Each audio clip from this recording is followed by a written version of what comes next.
ایک بادشاہ نے اپنی عوام سے تنگ آ کر اپنی سلطنت چھوڑنے کا فیصلہ کیا۔ جاتے ہوئے بادشاہ اپنے وزیر سے بولا کہ تم جانو اور یہ سلطنت جانے، اپنا تو اللہ حافظ۔ اس سلطنت کا ایک خاک روب تھا جو بادشاہ سے بہت محبت کرتا تھا۔ اس نے کہا بادشاہ سلامت، میں بھی آپ کے ساتھ چلوں گا۔ بادشاہ نے کہا آپ کے پتہ نہیں میں کہاں کہاں دھکے کھاتا رہوں، تم میرے ساتھ چل کے کیا کرو گے؟ خاک روب نے کہا بادشاہ سلامت، جب آپ یہاں کے بادشاہ تھے تو ساری زندگی آپ کی خدمت کی، اب جب تک سانس رہے گی آپ کی خدمت ہی کروں گا۔ تو دونوں نے ملک چھوڑنے کا فیصلہ کیا اور ایک دوسرے ملک پہنچ گئے جہاں کا بادشاہ وفات پا چکا تھا۔ وہاں کے بادشاہ کا منتخب کرنے کا طریقہ کار یہ تھا کہ پورے ملک کے لوگ ایک جگہ اکٹھے ہو جاتے تھے اور ایک پرندہ اڑایا جاتا تھا۔ وہ پرندہ جس کے سر پر جا کے بیٹھ جاتا اسے بادشاہ منتخب کر لیا جاتا تھا۔ بادشاہ نے کہا چلو ہم بھی چلے دیکھیں یہ تماشا کیا ہے۔ دونوں چلے گئے، سارے لوگ جمع تھے، پرندہ اڑایا گیا۔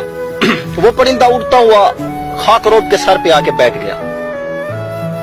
لوگوں نے، عوام نے، سب نے مل کر خاک روب کو بادشاہ بنا دیا۔ خاک روب نے کہا بادشاہ سلامت چلیں، آپ بھی میرے ساتھ اب محل میں رہیے۔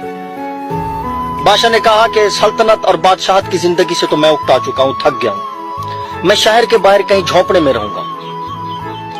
تو اس خاک روب نے کہا چلو میں سارا دن بادشاہت کروں گا، رات کو آپ کے پاس آ جایا کروں گا۔ پہلے دن دربار لگا بادشاہ سلامت کا، تو ایک آدمی آیا، اس نے کہا کہ فلاں آدمی نے میری چوری کی ہے۔ تو بادشاہ سلامت نے کہا کہ جس نے چوری کی ہے اس کو بھی بلاؤ اور جس کی چوری کی ہے، جس کی چوری ہوئی ہے اس کو بھی، دونوں کو 20-20 کوڑے لگائے جائیں۔ عوام بڑی پریشان کہ یہ کیا ہو گیا، یہ تو سبھی کو پٹوا دیا۔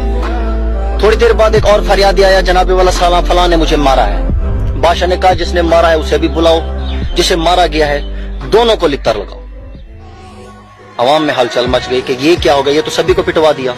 شام کو جب وہ بادشاہ کے پاس پہنچا تو بادشاہ نے کہا کہ یہ کیا ڈرامہ ہے بھائی، لوگ تو کہہ رہے ہیں کہ بڑا ظالم بادشاہ آ گیا ہے، نہ ظالم کو چھوڑتا ہے نہ مظلوم کو چھوڑتا ہے۔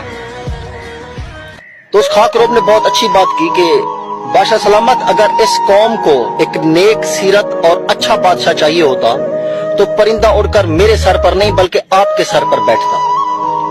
ان کو میرے جیسا ہی بادشاہ چاہیے تھا، لتروں والا، جیسی عوام ویسا حکمران۔